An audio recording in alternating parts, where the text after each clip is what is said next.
الحمدللہ وحدہ والصلاۃ والسلام علی من لا نبی بعدہ اما بعد۔ آج ہم گفتگو کریں گے سورۃ عنکبوت پر۔ عنکبوت، جی، سورۃ عنکبوت یہ تدوینی اعتبار سے 29ویں نمبر کی صورت ہے اور یہ مکی صورت ہے،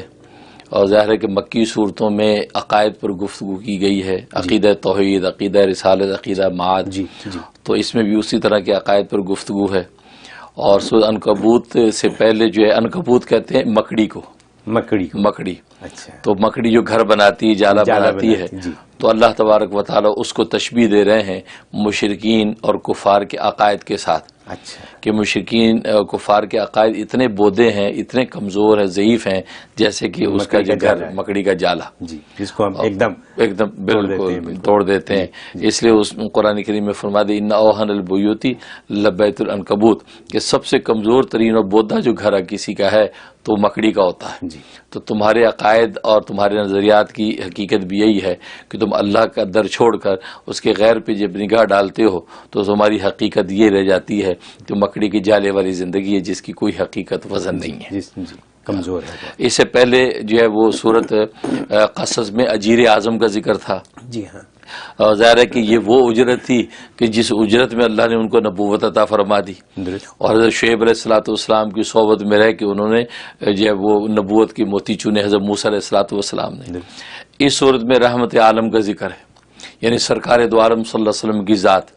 تو رحمت عالم کا ذکر کر کے بتا دیا کہ جس طرح وہاں اس اجرت میں حضرت شعیب کے دامن سے وابستہ ہو کر انہوں نے نبوت کے موتی چنے، اور اگر تم رحمت کے متلاشی ہو، رحمت کے موتی چننا چاہتے ہو تو تم رحمت عالم کے دامن سے وابستہ ہو جاؤ، رسول پاک صلی اللہ علیہ وسلم کے دامن سے وابستہ ہو جاؤ، تو تم رحمت کے موتی چن لو گے، کیونکہ یہ رحمت للعالمین ذات ہے، پورے عالم کے لیے رحمت ہے، یہ ہم نے تمہیں دی ہے۔ اور یہ مشرکین مکہ، یہ اتنی بڑی قیمتی چیز ان کے پاس ہے، یہ اس پر نگاہ نہیں اٹھاتے، اور یہ جو ہے وہ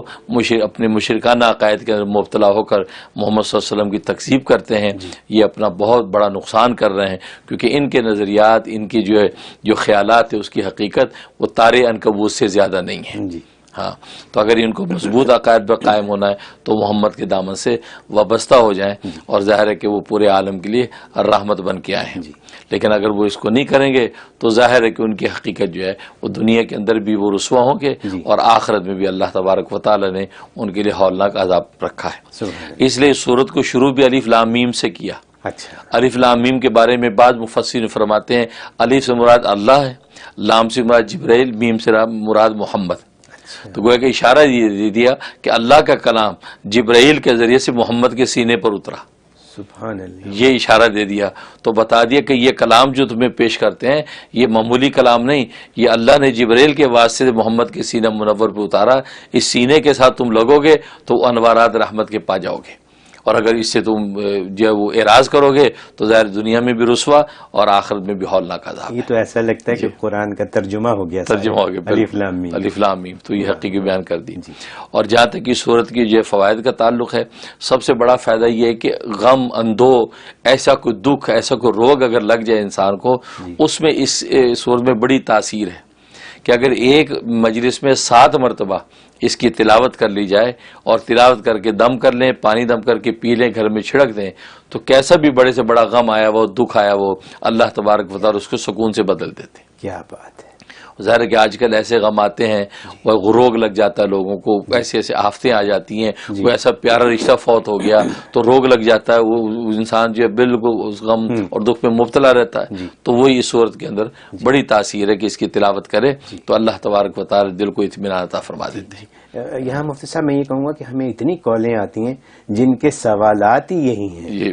کہ وہ دکھ میں ہیں، پریشانی میں ہیں، فیملی پریشانی میں ہے، سمجھ نہیں آ رہی کیا کریں، تو ان کے لیے یہ صورت بہت اکثیر نسخہ، بالکل بہت زبردست، یہ پڑھیں، اکثیر نسخہ ہے بالکل۔ اور اسی طریقے سے یہ ہے کہ گھر میں بس اوقات بے چینی ہے، دنیا کی ہر نعمت ہے لیکن گھر میں بے چینی ہے، ہر آدمی دوسرے کے گریبان پہ ہاتھ رکھے ہوئے، ہر وقت سر پٹول چل رہی ہے، فیملیز میں یہی چل رہا ہے، یہ چلتا اکثر۔ تو اس کے لیے سورت روزانہ ایک مرتبہ تلاوت کر کے گھر میں پانی چھڑکیں، اور جن بھی لوگوں کو پلا سکیں وہ پلا دیں، اور جو دور ہیں تصور میں ان کے اوپر دم کر دیں، تو اللہ سب کے دل کو مطمئن کر دیں گے، پرسکون کر دیں گے، اور آپس میں الفت اور محبت کے ساتھ رہیں گے، اور گھر میں جو بے چینی کا ماحول ہے وہ ختم ہو جائے گا۔ کتنی آسان بات ہے بہتر زندگی کے لیے، بہتر زندگی کے لیے۔ اور اسی طریقے سے بعض دفعہ کسی کو ایک ناگہانی ڈر اور خوف طاری ہو جاتا ہے، خام خواہ انجانے خوف میں مبتلا رہتا ہے،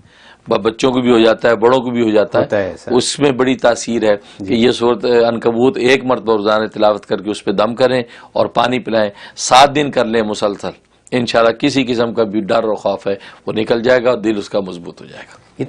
یہ آپ بہت آسان نسخہ بتا رہے ہیں، صرف 7 دفعہ،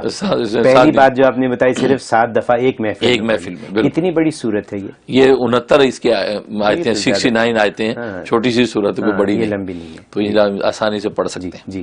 اور جہاں تک کہ خواب میں تعبیر کا تعلق ہے تو لکھا امام نافع رحمۃ اللہ علیہ فرماتے ہیں کہ اگر خواب میں یہ پڑھی یا سنی تو اس کا مطلب اللہ تبارک و تعالی اس کو بہت بلند مرتبہ عطا کریں گے، اور اس بلند مرتبے پہ لے جا کر اس کو آزمائیں گے،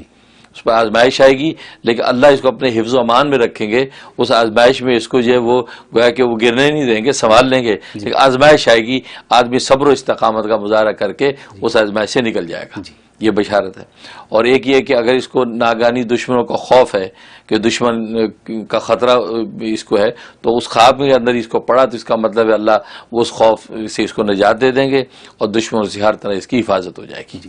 اور فرمایا کہ جتنے اہل ایمان دنیا میں اس وقت موجود ہوں گے جس وقت اس سے خواب دیکھا، ان اہل ایمان کی تعداد کے برابر اس کو اجر و ثواب عطا کریں گے۔ یہ اتنی زبردست اس کی بشارت ہے۔ تو اس طریقے سے یہ صورت کی یہ خواب میں انہی لوگوں کو آ سکتی ہے جو اس کو پڑھنا شروع کریں، بالکل عام زندگی میں، روزانہ زندگی میں اس کو اپنے زندگی میں شامل کریں تو تب خواب میں بھی آ سکتی ہے۔ اللہ کی سنت یہی ہے کہ انسان کوشش کرے، اس کی حقیقت بھی یہ بتائی آخری آیات میں کہ ہمارے راستے میں کوشش جو کرے گا ہم اسی کے لیے راستے کھول دیں گے، اس لیے کوشش کرنا بندے کا کام ہے، عطا کرنا اللہ کا کام۔ ویڈیو کے نیچے سبسکرائب کے بٹن پہ کلک کریں، بیل کے آئیکن پہ کلک کیجئے تاکہ ہر نئی ویڈیو کی نوٹیفیکیشن آپ کو مل جائے۔